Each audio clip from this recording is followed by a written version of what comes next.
నమస్తే గోసుకుమరి. జన సైనికులు ఎప్పుడైనా గుర్తుపెట్టుకోండి, పవన్ కళ్యాణ్ గారు ఇంకా ఎదగాల్సినటువంటి పరిస్థితుల్లో ఉన్నారు.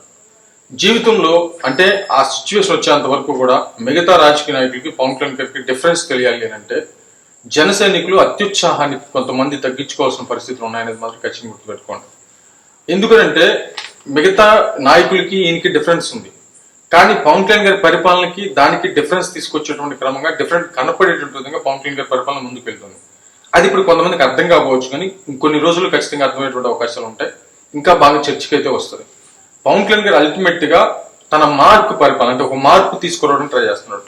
ఆ మార్పు తీసుకురావడానికి ఇప్పుడున్నటువంటి సో కాల్డ్ న్యూట్రల్ జర్నలిస్టులు కావచ్చు, మిగతా వాళ్ళు కావచ్చు, ఇది ఎందుకు చేస్తున్నాం, అది ఎందుకు చేస్తున్నాం అంటే ప్రజాస్వామ్యం అనేది ఎవరికి వాళ్ళు ఉపయోగించుకునేటువంటి వస్తువుగా అయిపోయినటువంటి క్రమంలో దాన్ని మొత్తాన్ని ఒక సంఘటితం చేసి ఒక భారీ మార్పు తీసుకురావాలంటే వాళ్ళ మనస్తత్వంలోకి వెళ్ళి ఆలోచించి ఆ క్రమంలోనే అడుగులు వేసుకుంటూ ముందుకు వెళ్ళి దాంట్లో మార్పు తీసుకురావాలి తప్ప ఇది సింగిల్ గా ఇండివిజువల్ గా ఉండి చేసేది కాదు అనేది మాత్రం క్లియర్ గా పవన్ కళ్యాణ్ గారికి అర్థమైన తర్వాతే ఆయన ఒక వ్యూహాత్మకంగా ముందుకు వెళ్ళి అఖండ విజయం సాధించాడు. ఈ విషయాన్ని ఖచ్చితంగా ప్రతి ఒక్కరు గుర్తుపెట్టుకోవాలి. ఇది కొంతమంది అర్థం కాకపోతే అర్థం చేసుకోవడానికి ప్రయత్నించండి. బట్ విమర్శలు చేసేటువంటి వాళ్ళే మాది తోపు, మేము గ్రేట్ అని చెప్పుకునేటువంటి వాళ్ళు చాలా మంది ఉంటారు. అటు వీళ్ళు కూడా ఉంటారు, కాదంటలేదు. కాకపోతే ఒక మంచి నాయకుడు దొరికినప్పుడు తనను అనుసరించేటువంటి విధానం కానీ తన ఆలోచన శైలి కానీ, ఎందుకంటే తన బ్రతికి చూపిస్తున్నాడు, నడిచి చూపిస్తున్నాడు. ఎక్కడ అక్రమాలు లేవు, అవినీతి లేవు, నిఖార్సైనటువంటి పరిపాలన, స్వార్థం లేదు. అంటే మనం ఏదైతే ప్రమాణ స్వీకారం చేస్తామో ఆ ప్రమాణ స్వీకారానికి కట్టుబడేటువంటి నాయకుడు. కొణిదెల పవన్ కళ్యాణ్ అనే నేను శాసనం ద్వారా నిర్మితమైన భారత రాజ్యాంగం పట్ల నిజమైన విశ్వాసం, విధేయత చూపుతానని, భారతదేశ సార్వభౌమాధికారాన్ని, సమగ్రతని కాపాడుతానని, ఆంధ్రప్రదేశ్ రాష్ట్ర మంత్రిగా నా కర్తవ్యాలను శ్రద్ధతో, అంతఃకరణ శుద్ధితో నిర్వహిస్తానని, భయం గాని, పక్షపాతం గాని, రాగద్వేషాలు గాని లేకుండా రాజ్యాంగాన్ని, శాసనాలని అనుసరించి ప్రజలందరికీ న్యాయం చేకూరుస్తానని దైవ సాక్షిగా ప్రమాణం చేస్తున్నాను.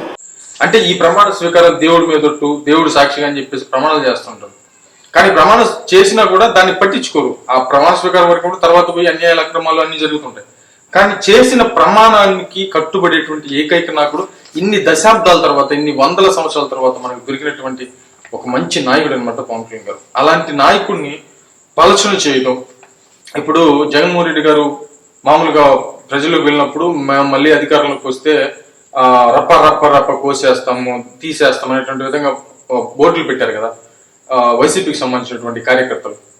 అలాంటి పిచ్చి పనులు జన సైనికులు చేయొద్దు. ఇటీవల పవన్ కళ్యాణ్ గారికి సంబంధించి మీకు ఆల్రెడీ తెలిసే ఉంటుంది, అత్యుత్సాహానికి పోయి కొన్ని కొటేషన్లు పెట్టడం, ఇవన్నీ కూడా చూసుకోండి. ఎందుకంటే పవన్ కళ్యాణ్ గారికి ఒక టైంలో జన సైనికుల్ని వాళ్ళు గాలి వాళ్ళు ఆకతాయిలు, వాళ్ళు చిన్నపిల్లలు అనేటువంటి విధంగా జన సైనికులు కూడా చాలా అంటే చాలా అవమానాలు ఎదుర్కొన్నారు ఈ 10 సంవత్సరాల్లో. పవన్ కళ్యాణ్ గారే కాదు, చిన్న చిన్న పిల్లలను పెట్టుకుని రాజకీయం చేస్తున్నారు అనేటువంటి విధంగా పవన్ కళ్యాణ్ గారిని అవమానిస్తే వాళ్ళు బట్టి శాడిస్టులు అనేటువంటి విధంగా జన సైనికుల మీద అనేకమైనటువంటి విమర్శలు కీతగా తీసిపడేసేటువంటి వాళ్ళు. అలాంటి జన సైనికులే ఓర్చుకున్నారు, పవన్ కళ్యాణ్ గారితో నడిచారు, నేర్చుకున్నారు, తమ సత్తా ఏంటో 2024 ఎలక్షన్స్ లో చూపించారు. ఇంకా చేయాల్సింది చాలా ఉంది. ఇప్పుడు జరిగింది ఘోరంతే, ఇంకా కొండంత సాధించాలి. ఇంకా అంటే సాధించగలము అనేటువంటిది ప్రపంచానికి చాటి చెప్పారు, కానీ సాధించాల్సింది ఉంది అనేది మాత్రం క్లియర్గా అర్థం చేసుకోవాలి. కాబట్టి కొంతమంది అత్యుత్సాహంతో అంటే పవన్ కళ్యాణ్ గారు అంటే ఇష్టంతో, అంటే ఆయనకి మంచి పేరు తేపైనా పర్లేదు కానీ చెడ్డ పేరు తెచ్చేటువంటి ప్రయత్నం అయితే ఖచ్చితంగా చేయొద్దు. ఈ కొటేషన్లు పెట్టి వేసేస్తాం, లేపేస్తాం అనేటువంటి విధంగా పెట్టేసి జనసేన పార్టీకి, పవన్ కళ్యాణ్ గారికి చెడ్డ పేరు తీసుకొస్తే అది శాశ్వతమైన మచ్చలైపోతాయి. అసలు ఏమి లేనప్పుడే అనేక రకాలుగా విమర్శించారు ఆయన. కానీ అట్లాంటివి ఉంటే వాటినే పదే రుద్ది ప్రజల్లోకి తీసుకెళ్లేటువంటి ప్రయత్నం చేసి దాన్ని ఒక పెద్ద భూతంలో చూపించి జనసేన పార్టీని దెబ్బ కొట్టేటువంటి ప్రయత్నం, పవన్ కళ్యాణ్ గారి వ్యక్తిత్వం మీద, ఆయన ఎన్నాళ్ళు పడ్డ కష్టం మీద దెబ్బ కొట్టేటువంటి ప్రయత్నం చేస్తారు. కాబట్టి ఎవరైతే అత్యధికంగా ప్రేమించేటువంటి జన సైనికులు, పవన్ కళ్యాణ్ గారు ప్రేమించేటువంటి అత్యధికమైన జన సైనికులు ప్లస్ అత్యధికంగా ప్రేమిస్తాడు జన సైనికులు కూడా పవన్ కళ్యాణ్ గారిని అత్యధికంగా ప్రేమిస్తారు. ఇంత ఎమోషనల్ విధానంలో అంటే తెలియకుండానే చేసేటువంటి కొన్ని తప్పుల వల్ల, అత్యుత్సాహం వల్ల అది పవన్ కళ్యాణ్ గారికి జనసేన పార్టీకి ఎంత చెడ్డ పేరు అనేటువంటి విషయాన్ని ఒకసారి ఆత్మ పరిశీలన చేసుకుని, ఏం లేదు మా జన సైనికులు అంటే వేస్ట్ శాడిస్టులు అనేటువంటి విధంగా పోయి ఇప్పుడు ఒక పద్ధతి అయినటువంటి వ్యక్తులు అనేటువంటి కోణంలోకి వచ్చింది. అదే పేరుని నిలబెట్టండి, పవన్ కళ్యాణ్ గారు ఆ పేరు కల్పించండి. మంచి పేరు తీసుకురాకపోయినా పర్లేదు, చెడ్డ పేరు తీసుకొచ్చేటువంటి ప్రయత్నం చేసి జనసేన పార్టీని వెనక్కి లాగేటువంటి ప్రయత్నం చేయొద్దు అనేది నా అభిప్రాయం. లేకపోతే అవసరం.